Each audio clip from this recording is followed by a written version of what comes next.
Salut à tous, bienvenue sur Coach & Go. Je suis heureux de vous retrouver aujourd'hui pour parler des glucides. Donc les glucides, c'est quoi? C'est le sucre, c'est notre carburant, c'est notre énergie. Il est très important d'en consommer, surtout ne supprimez jamais les glucides de votre alimentation.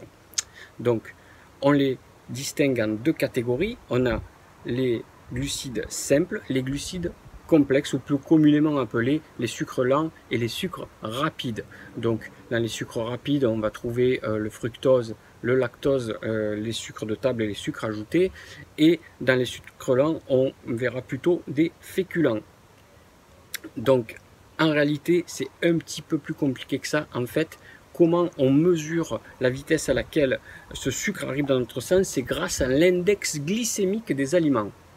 Donc plus l'index glycémique sera haut, plus le sucre arrivera rapidement dans notre sang et plus notre corps l'utilisera rapidement.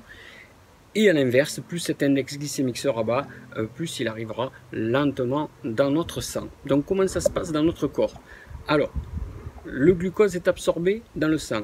Le pancréas va sécréter de l'insuline. Cette insuline va transformer le glucose en glycogène. Et ce glycogène va être une réserve d'énergie pour le corps. En fait, le corps va venir taper dans ce glycogène pour faire fonctionner les muscles, le cœur, le cerveau, par exemple. C'est quand même pas rien. Le problème, c'est que ce glycogène n'est pas infini, c'est-à-dire qu'on peut le faire saturer.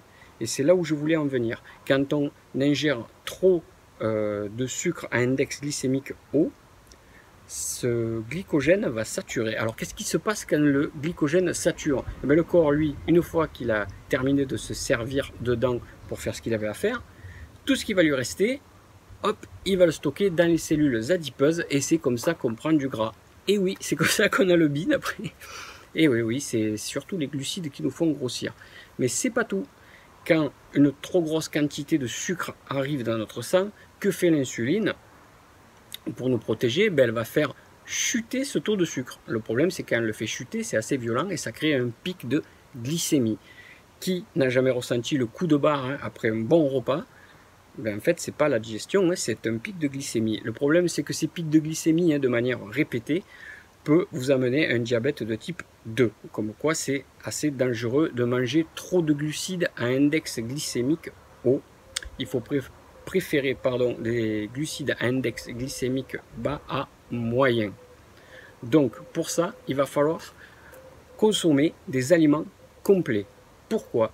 Parce que les aliments complets ont de la fibre. Et c'est cette fibre qui fait diminuer l'index glycémique. Donc, au lieu de manger des pâtes blanches, on va préférer des pâtes complètes. Au lieu de manger du pain blanc, on va préférer du pain complet. On va préférer peut-être de la patate douce à la pomme de terre.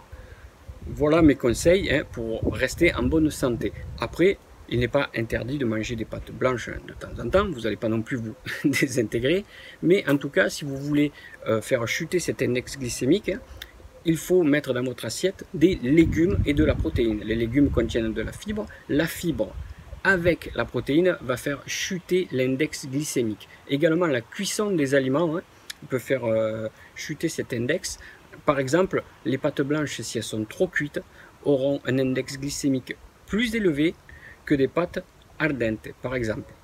Voilà, donc vous savez tout sur l'index glycémique, donc préférez les aliments à index glycémique bas ou mangez beaucoup de légumes à côté pour ramener de la fibre et éviter les coups de fatigue et malheureusement le diabète. Voilà, vous savez tout sur les glucides. Je vous remercie d'avoir regardé cette vidéo et je vous dis à bientôt sur Coach & Go.